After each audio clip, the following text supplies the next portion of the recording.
Di gedung megah berlantai 40 milik Arga Wijaya, CEO muda yang terkenal dingin dan perfeksionis.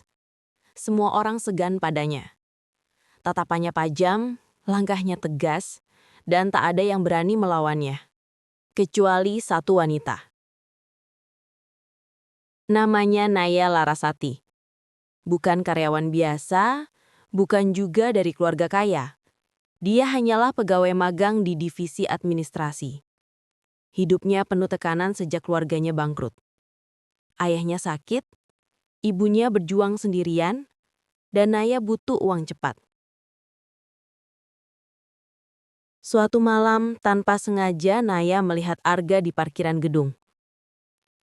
Pria itu duduk sendirian di dalam mobil mahalnya, memijat pelipis dengan wajah lelah, berbeda dari biasanya. Karena merasa iba, Naya mendekat dan mengetuk kaca mobil. "Pak Arga, Bapak nggak apa-apa?" "Ngapain kamu? Ini sudah larut." "Maaf, saya cuma khawatir." Nada Naya tulus, tidak dibuat-buat. Arga kediam beberapa detik. Entah kenapa kekhawatiran itu terasa nyata. Beberapa hari setelahnya, Argan memanggil Naya ke ruangannya. "Duduk," ucap Arga singkat. Naya duduk dengan jantung berdebar. "Saya dengar kamu butuh uang." Naya tercekat. Dari mana dia tahu? Saya hanya ingin bantu pengobatan ayah saya, Pak. Saya nggak minta Bapak tahu atau bantu." "Kalau saya bantu?" potong Arga. "Tapi ada syarat." "Apa?"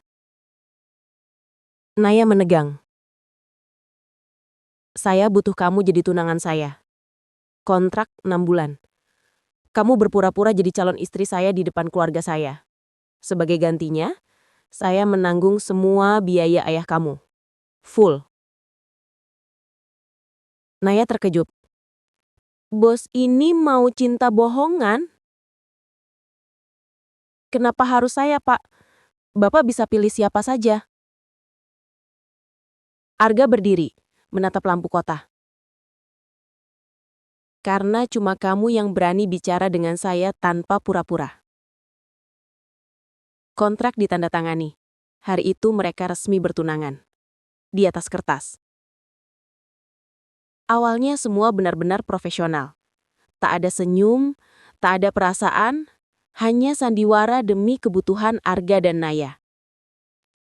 Tapi garis takdir mulai berubah saat Arga membawa Naya ke acara keluarga. Ibunya Arga, Ibu Anindita, awalnya menilai Naya sinis. "Kamu perempuan sederhana, yakin bisa mendampingi Arga?" tanya ibunya tajam. "Saya mungkin sederhana, Bu, tapi saya nggak akan jadi beban. Saya akan jadi rumah yang menenangkan buat dia. Kalau dia butuh." Jawab Naya lembut tapi tegas. Arga tertegun. Untuk pertama kalinya dia merasa dibela. Masalah makin rumit saat rekan keluarga Arga ingin menjodohkan Arga dengan Selin. Model terkenal, cantik, elegan, dan kaya. Selin mendekat, tersenyum licik. "Magang aja berani jadi calon istri CEO? Kamu nggak malu, Naya?" Naya menatapnya tanpa gentar. "Cinta nggak butuh malu, Mbak. Cinta butuh berani." Yang berdiri di belakang langsung melangkah dan meraih pinggang Naya. "Cukup, tunangan saya bukan untuk direndahkan." Semua orang terdiam. Arga membela Naya lagi, tapi kali ini bukan karena kontrak. Karena ego, gengsi, atau rasa. Hari-hari berlalu kebersamaan palsu itu jadi kebiasaan. Makan siang bareng, antar jemput, Debat kecil yang berubah jadi tawa tanpa mereka sadari. Sampai suatu hari, Arga sakit demam tinggi. Naya datang membawa obat dan makanan hangat ke apartemennya. "Kamu ngapain ke sini? Ini bukan jam kontrak." Arga menggumam dengan suara serak. Naya meletakkan tangannya di dahinya. "Kontrak nggak mencakup kalau saya mulai peduli beneran sama Bapak." Dek. Kalimat itu jatuh seperti hujan yang tak direncanakan, membuat Arga basah oleh rasa yang baru ia kenali. Bulan kelima, kondisi perusahaan Arga berantakan karena pengkhianatan partner bisnis. Saham jatuh, fitnah tersebar, dan keluarga Arga mulai mempertanyakan hubungan mereka. "Arga, kamu ditipu wanita ini demi harta kita," tuduh pamannya lantang. Arga menatap semua orang dengan suara tegas. "Saya yang mengusulkan kontrak. Saya yang butuh dia. Dan sekarang bukan kontrak lagi. Saya memilih dia dengan sadar. Kalau kalian mau benci, benci saya saja." Naya menahan air mata. Pria ini mempertaruhkan segalanya demi wanita yang awalnya hanya dia sewa untuk akting. Malam itu, di rooftop gedung perusahaan, Naya menatap Arga yang berdiri di bawah cahaya lampu. "Tuan Arga, saya cuma perempuan biasa. Bapak terlalu besar untuk saya." Tanpa bicara, Arga mendekat, mengangkat dagu Naya perlahan. "Kamu pikir cinta butuh seimbang? Cinta cuma butuh kamu nggak pergi saat semua orang pergi." Naya terisak. "Kalau nanti semuanya hancur? Selama kamu di sisi saya." Arga tersenyum tipis, tapi hangat. "Saya punya alasan untuk bangun lagi." 6 bulan habis. Kontrak selesai. Tapi Arga datang membawa dokumen baru dan meletakkannya di depan Naya. "Kontrak kita memang selesai. Tapi saya mau kamu tanda tangan yang ini." Naya membuka dokumennya. Surat pernikahan tanpa kontrak. Hanya satu syarat tertulis di sana. Menikah karena cinta, bukan karena pura-pura. Naya menatap Arga dengan mata berkaca-kaca. Bos dingin ternyata romantis juga. Bahaya kalau jatuh cinta sama bos. Arga menaikkan alis. Bahaya. Tapi saya mau ambil resikonya. Jawab Naya sambil tersenyum. Arga menariknya ke dalam pelukan. Kontrak boleh habis, tapi cinta mereka justru baru dimulai. Pagi itu Naya bangun di apartemen Arga, tapi kali ini bukan sebagai tunangan kontrak, melainkan sebagai calon istri sungguhan. Meskipun begitu, hubungan mereka masih jadi bahan gosip satu perusahaan. "Bos galak bisa luluh juga ya? Padahal awalnya cuma magang." "Ini pasti settingan biar naik jabatan." Naya mendengar semuanya saat berjalan di lorong, tapi ia menegakkan dagu, ia ingat ucapan Arga. Cinta butuh berani. Sementara itu Arga sedang menghadapi badai baru. Di ruang rapat, tim legalnya menyerahkan dokumen yang mengejutkan. "Pak, ada seseorang mengklaim dirinya istri sah Bapak." Suasana ruangan membeku. "Apa maksud kalian?" Suara Arga turun 1 oktav. Pertanda dia sangat serius. Wanita itu bernama Sarah Amelia, pengacara sekaligus cinta pertama Arga dari masa dia masih membangun perusahaannya 7 tahun lalu. Semua orang lama tahu, Sarah lah satu-satunya wanita yang dulu hampir membuat Arga tersenyum sebelum dia menghilang. Dan kini ia kembali, di saat Arga sudah menemukan Naya. Sera datang dengan blazer hitam elegan, langkah mantap, dan senyum penuh kemenangan. Dia menatap Naya pertama kali di lobi. "Kamu Naya? Magang yang sekarang jadi tunangan Arga?" Sera menyilangkan tangan. "Ada yang Arga belum cerita ke kamu." Naya berdiri tenang, walau jantungnya berdetak tidak sabar. "Kalau rahasia masa lalunya bapak saya tinggal saat ini, saya nggak takut." "Oh ya?" Sera tersenyum miring. "Dia pernah nikah siri sama saya. Ada bukti dan saksi." "Kamu siap digeser?" Naya terasa seperti disambar kilat di tengah siang. Naya menunggu Arga di rooftop gedung, tempat Arga dulu menyatakan perasaannya. Angin kota meniup rambutnya, tapi pandangannya tak goyah. Naya melemparkan pertanyaan itu langsung. "Pak Arga, Bapak pernah nikah siri?" Arga menutup matanya, lalu membuka perlahan. Ada luka lama di sana, yang selama ini dia kunci rapat. "Ya, dan itu kesalahan terbesar saya." Naya menelan ludah. "Lalu saya bagiannya apa? Obat sementara? Pengganti?" Arga mendekat. "Tidak, kamu bukan pengganti. Kamu titik riset saya." Dia duduk di tepi pagar dan mulai bercerita. "Dulu saya percaya, Sera orang yang tepat. Saya ajak dia nikah karena saya pikir dia akan jadi rumah saya. Tapi dia pergi ke luar negeri seminggu setelahnya. Dia pilih nama besar. Saya nggak sempat dihina waktu bangkrut, tapi saya sempat ditinggal orang yang saya sebut istri." Naya terduduk lemas. Bukan karena takut kalah, tapi karena baru sadar ada sisi Arga yang jauh lebih rapuh dari yang dia bayangkan. Kabar itu bocor ke keluarga besar Wijaya. Paman yang dulu memfitnah Naya kini merasa punya senjata baru. "Kamu masih mau sama dia, Naya? Dia itu udah bekas." Naya menatapnya tajam. "Bekas?" Ia tersenyum getir. "Semua orang punya masa lalu. Tapi nggak semua orang berani tutup pintu masa lalu saat cinta baru datang." Selin yang dulu mengejek sekarang justru berdiri di sisi Naya dan berbisik. "Pedas juga kamu ya? Pantes Arga tumbang."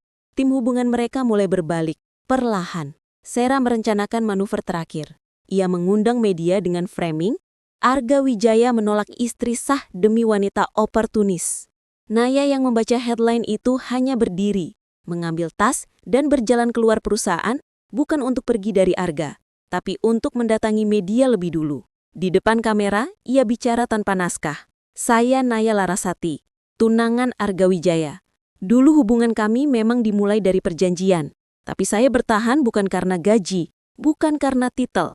Saya bertahan karena saat semua orang lihat dia kuat, saya lihat dia manusia. Dan saya mau menikah bukan karena menang dari masa lalunya, tapi karena saya mau jadi masa depannya." Ribuan orang terdiam di depan layar. Netizen mulai mendidih. Plot twist lebih sakit dari putus. Arga memaksa masuk ke frame, meraih tangan Naya. Kontrak selesai, media selesai, drama selesai. Arga menatap kamera. "Sisanya, saya dan dia, jangan ganggu." Lalu pada Naya, ia berkata lirih tapi terdengar oleh mic. "Kalau kamu masa depan saya nggak takut masa lalu lagi." Air mata Naya jatuh, tapi dengan senyum. Keluarga besar Arga akhirnya luluh bukan karena status Naya, tapi karena Arga yang berubah sejak Naya datang. Ayah Naya pun mulai membaik, memberi restu paling sederhana tapi paling berat. "Jangan cintai dia karena sempurna. Cintai dia kalau dia masih mau pulang ke kamu." Dan Arga, dia kembali bekerja bukan sebagai CEO yang mengejar angka, tapi CEO yang punya alasan pulang setiap hari. Hari pernikahan Arga dan Naya akhirnya tiba.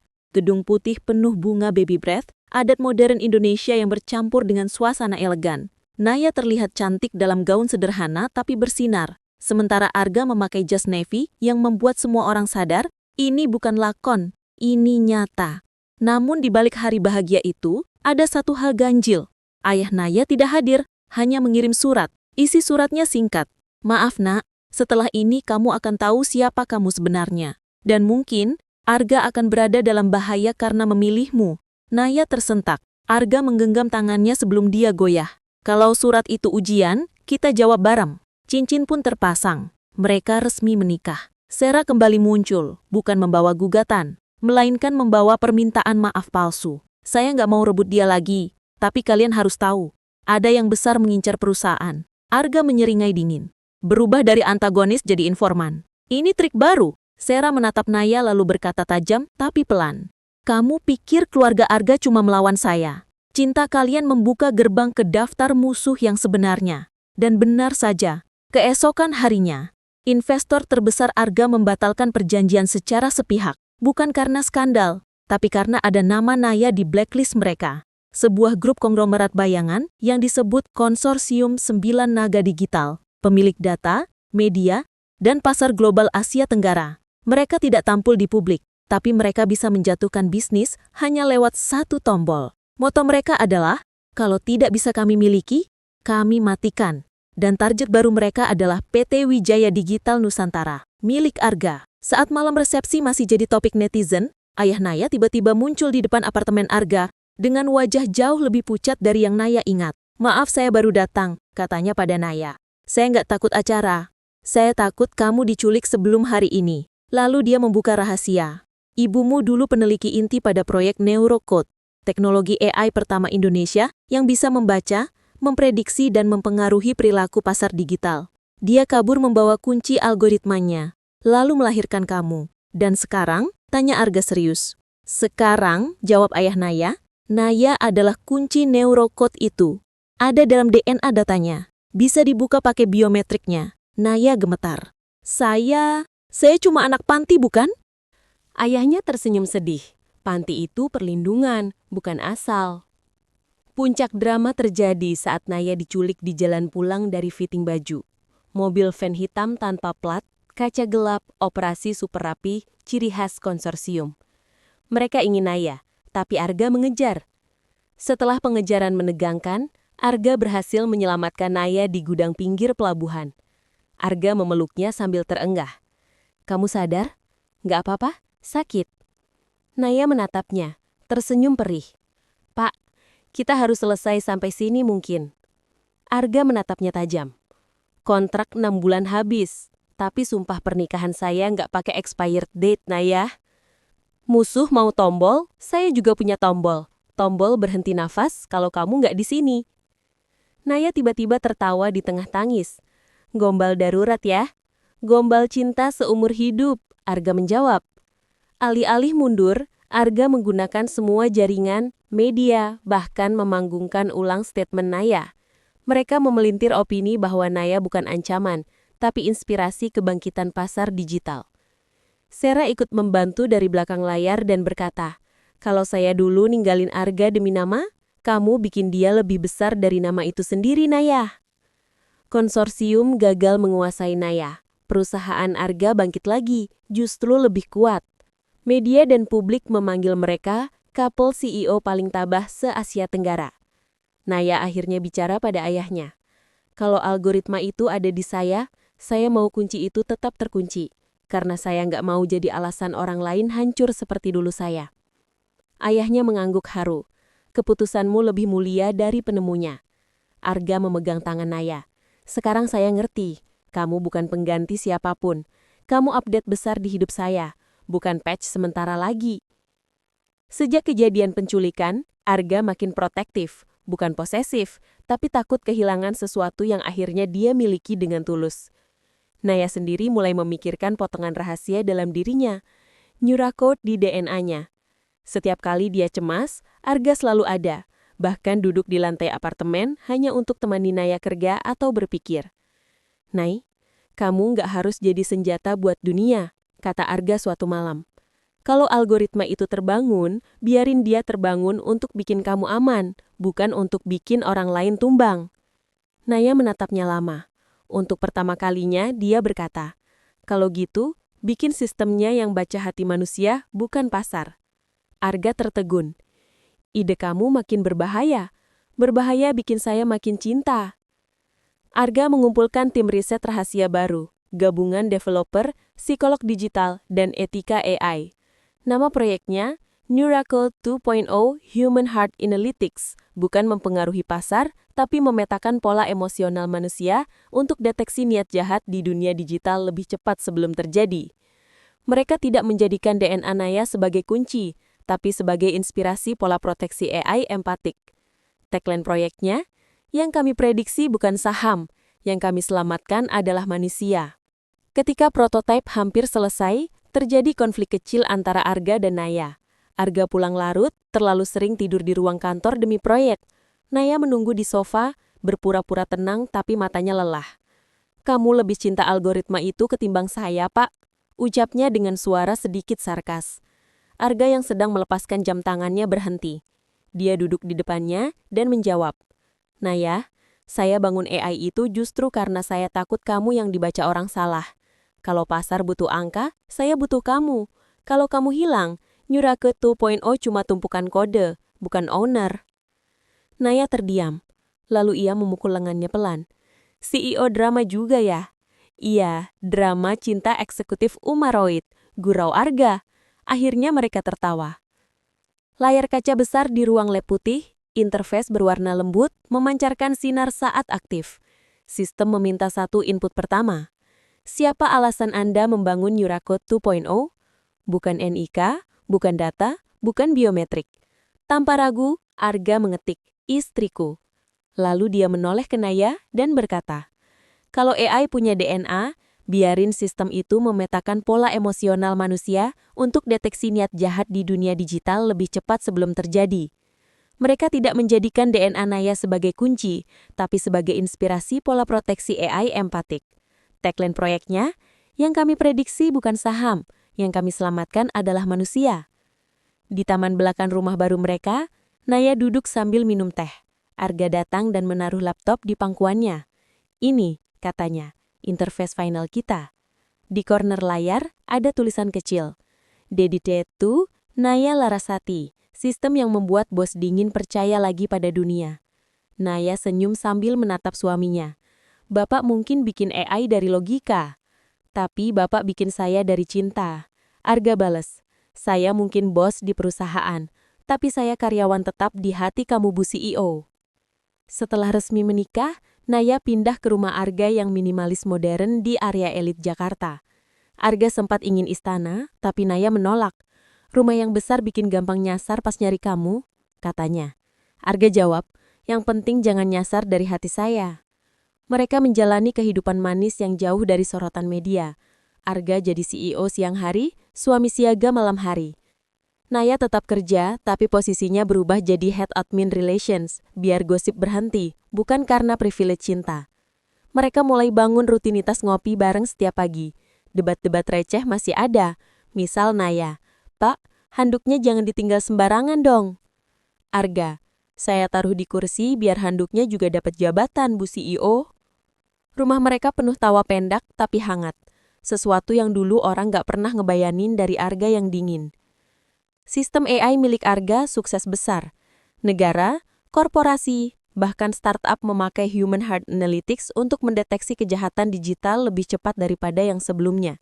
Tapi, makin tinggi teknologi itu berdiri, makin banyak yang mau ambil alih dengan cara licik.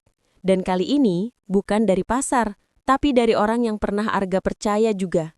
Tidak ada yang tahu wajahnya. Dia disebut rubah perak, hacker dan manipulator opini digital paling berbahaya di Indonesia. Tujuannya, mencuri inti Nyurai Code lalu mengubahnya kembali menjadi sistem manipulasi, tapi dengan level yang lebih gelap, mempengaruhi orang lewat emosi. Yang bikin makin rumit, dia nggak mau uang, dia nggak mau kuasa, dia mau dendam. Dendam pada Arga, pada teknologi yang dulu gagal dia kuasai, dan dendam pada orang yang membuat Arga berubah jadi manusia yang lebih baik. Karena menurut dia, AI itu seharusnya milik kuasa, bukan cinta. Rubah perak mulai menyerang Naya lewat media sosial. Foto-foto lama Naya saat magang diedit jadi framing negatif. Chat internal dipalsu seolah Naya mau kuasai perusahaan. Fitnah baru viral. Istri CEO otak dibalik Nyurake, perusahaan hanya bonekanya. Netizen yang dulu memuja, kini terbelah lagi. Naya kembali dihujani komentar pedas, tapi Arga tidak tinggal diam. Arga sengaja mengumumkan konferensi pers. Dia berdiri di podium hitam, menatap kamera dengan suara yang lebih keras dari skandal pertama. Saya bukan menikah dengan Naya karena Nyurake. Saya membangun Nyurake 2.0 karena saya menikah dengan Naya. Yang mau menyerang perusahaan, silahkan. Tapi yang menyerang istri saya Saya kejar sampai server terakhir. Media gempar. Hacker ini bukan cuma tantang perusahaan, dia juga menantang pernikahan CEO paling keras kepala di ibu kota. Malam itu Naya buka laptop dan bilang, "Pak, saya bisa bantu. Saya pernah belajar cybersecurity dari ibu saya diam-diam, cuma nggak pernah kepake, karena saya fokus bertahan hidup, bukan perang teknologi." Arga kaget tapi bangga. "Kamu gudang kejutan ya, Nay?" Naya tersenyum.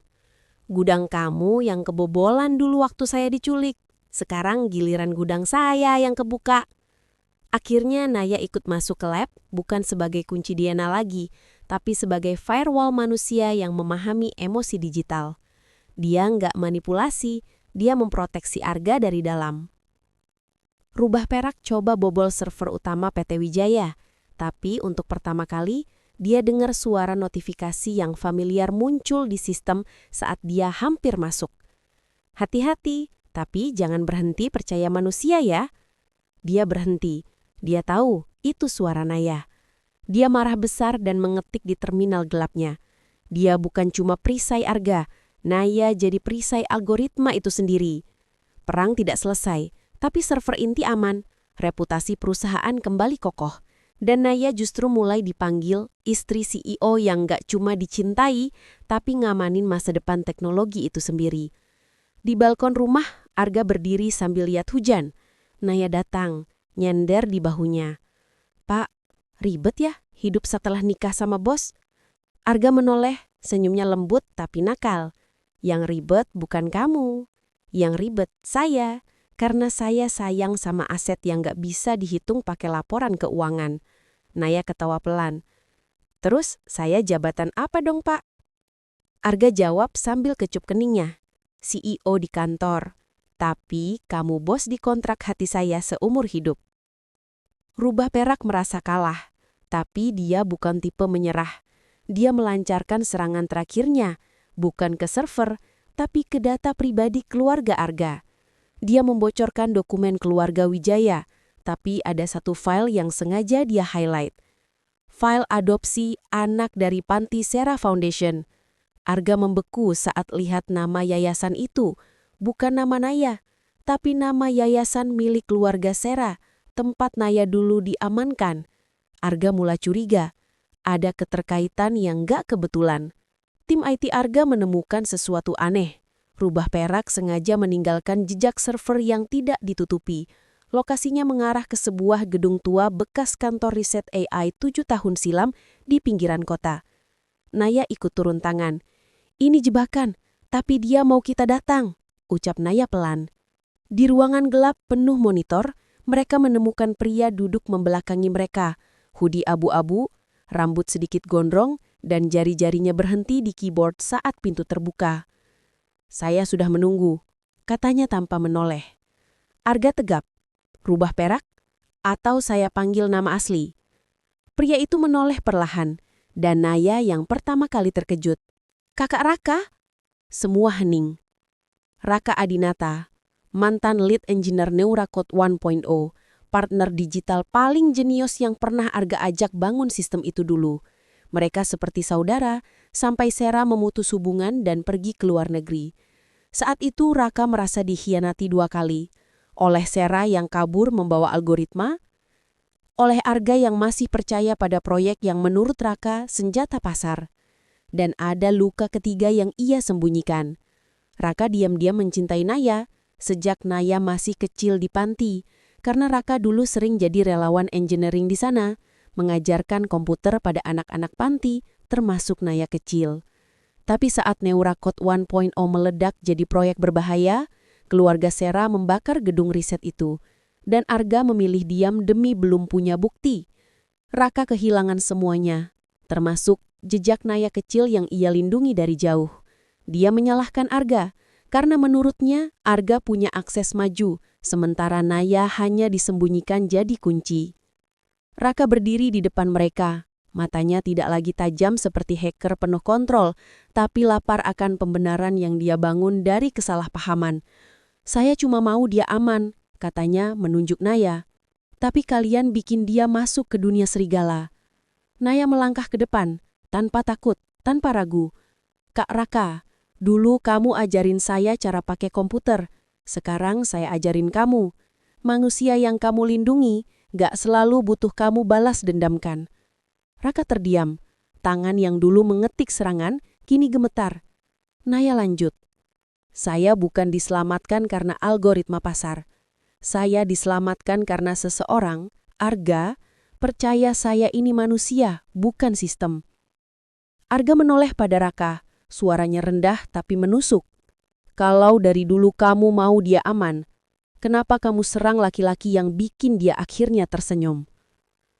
Tamparan logika itu membuat Raka runtuh. Raka terduduk, lalu tertawa pahit. Berarti selama ini, aku bukan villain di cerita kalian. Aku clown di drama sendiri ya. Naya tersenyum kecil. Kalau mau villainnya pensiun, masih ada lowongan, jadi paman bawel yang bangga sama keponakan. Arga mendengus, tapi ada senyum di sana. Raka menatap mereka. Dua orang yang dia pikir perlu dia hancurkan, ternyata tidak pernah melihat Naya sebagai senjata. Akhirnya Raka menyerahkan hard drive dan berkata, "Saya nggak mau jadi rubah perak lagi. Saya mau jadi Raka, programmer yang kembali bangun AI yang nggak membunuh masa depan Naya." Dia menatap Arga. "Saya cuma minta satu hal." "Apa?" jawab Arga. "Jangan sakiti perempuan itu, karena aku sudah gagal lindungi dia sekali." Arga menjawab tegas. "Dia istri saya. Saya rela hancur lawan 9 naga, apalagi cuma satu rubah penyesalan." Raka resmi bergabung sebagai lead engineer baru di divisi keamanan Neuracode 2.0. Bukan untuk manipulasi, tapi untuk proteksi empatik. Sera mungkin pencetus luka masa lalu, tapi Raka jadi arsitek perdamaian masa depan mereka. Di lift kantor, karyawan mulai memanggil mereka trio.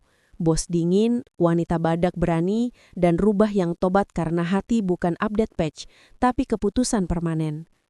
Dan di rumah, Naya menyodorkan kontrak baru pada Arga. Bukan surat penting, cuma kertas A4 coretan mereka. Judulnya Kontrak Suami Siaga. Isinya ngopi pagi bareng, pulang jangan larut, ai boleh lembur, suami jangan. Pegang tangan dulu sebelum pegang laptop. Jangan berhenti percaya manusia. Pelukan wajib tiap hari, tanpa bak. Arga ketawa, tanda tangan pakai pulpen Naya. "Kontrak baru lagi nih, Bu." Naya jawab, "Iya Pak Arga, kontrak yang terlahir dari kontrak boleh selesai, tapi cinta yang lahir dari kamu, extensionnya seumur hidup." Setahun setelah pernikahan, hidup Arga dan Naya mulai stabil. Neuracode 2.0 berkembang makin matang, dan sukses jadi AI penjaga emosi digital kebanggaan Indonesia. Tapi malam itu, setelah Naya muntah-muntah di kamar mandi, Arga panik. "Naya, kamu keracunan." "Keracunan?" Naya menatapnya, napasnya ditahan dramatis. "Keracunan Bapak." "Hah? Hamil Pak Arga." Arga membeku 3 detik, lalu langsung angkat Naya di pelukan dan muter-muter di kamar. "Stop, kebahagiaan jangan digerakin gitu, nanti kepala anak kita pusing," protes Naya sambil ketawa. Ketika semua orang sudah move on dari drama Sera dan rubah perak, muncul ancaman bukan dari hacker, bukan dari pasar, bukan dari konglomerat, tapi dari darah Arga sendiri. Datang seorang pria sepuh misterius, kakek Arga dari garis ayah, bernama Tuan Suryawijaya. Pemilik asli 60% aset warisan keluarga besar Wijaya yang selama ini tinggal di Singapura dan tidak mau tampil di publik. Dia mendengar bahwa Arga menikah tanpa restu pusat keluarga dan dia hanya bilang, "Kalau kamu mau menikah, pilih wanita bijak. Tapi kalau kamu mau berkeluarga, pastikan wanita itu tidak warisi bahaya lebih besar dari cinta." Tentu dia bicara tentang potensi Neuracode di diri Naya. Arga menemui kakeknya di ruang kerja kaca besar bergaya oriental modern. Naya ikut tapi diminta menunggu di luar. Namun, suara mereka terdengar sampai ke lorong. "Tuan Surya, AI itu bukan lagi soal manipulasi pasar. Itu benteng perlindungan," tekan Arga. "Saya tahu," jawab kakeknya pelan. "Tapi kalian harus tahu juga, bahaya terbesar bukan teknologi. Bahaya terbesar adalah orang yang punya akses ke teknologi itu." Arga menajam. "Kalau kakek mau blok akses, saya siap. Tapi kalau kakek blok Naya, itu sama dengan blok alasan saya hidup." Kakeknya tidak marah. Dia tersenyum, senyum pemimpin tua yang sudah kenyang drama dunia. Berani juga kamu menantang keluarga inti hanya karena perempuan. Karena perempuan itu istri saya dan calon penerus Wijaya. Di taman belakang gedung Arga akhirnya kakek Surya menemui Naya. Dia tidak melihat dengan mata merendahkan, dia melihat dengan mata analis takdir. "Kakek, saya mungkin hidup dari pihak yang salah dulu," kata Naya duluan. "Tapi saya nggak mau masa depan dibangun dari kesalahan." Surya duduk, menatap kolam ikan koi, lalu bertanya, "Kalau suatu hari anak kalian juga punya jejak neurakot di dirinya, kamu akan lakukan apa?" Naya tersenyum kecil, mengelus perutnya. "Saya nggak akan unlock apapun dari dia. Saya akan lock semua kemungkinan yang bisa bikin dia kehilangan masa depan, seperti saya dulu kehilangan masa kecil." Surya menutup mata haru. "Jawabanmu bukan jawaban ibu kota. Itu jawaban seorang ibu." Surya ternyata menyimpan file lain pula. File itu bukan ancaman. File itu adalah sertifikat keamanan legal yang ia siapkan dari jauh hari. Isinya menyatakan bahwa New Record 2.0 resmi berada di bawah perlindungan keluarga Wijaya, dengan klausul bahwa sistemnya hanya digunakan untuk defense digital, tidak untuk offense pasar. Ternyata, selama ini Surya tidak berniat jadi musuh. Dia hanya menguji apakah cucu menantunya layak memegang masa depan keluarga besar Wijaya. Raka yang ikut hadir kemudian berkata pada sistem AI, "Lock niat jahat aja kamu bisa, masa unlock restu keluarga nggak sanggup?" Dan AI menyala memberi analisis pertama setelah Raka mengetik ke prompt. Restu terdeteksi 100%, ancaman terhadap pernikahan 0%, extension cinta di set seumur hidup.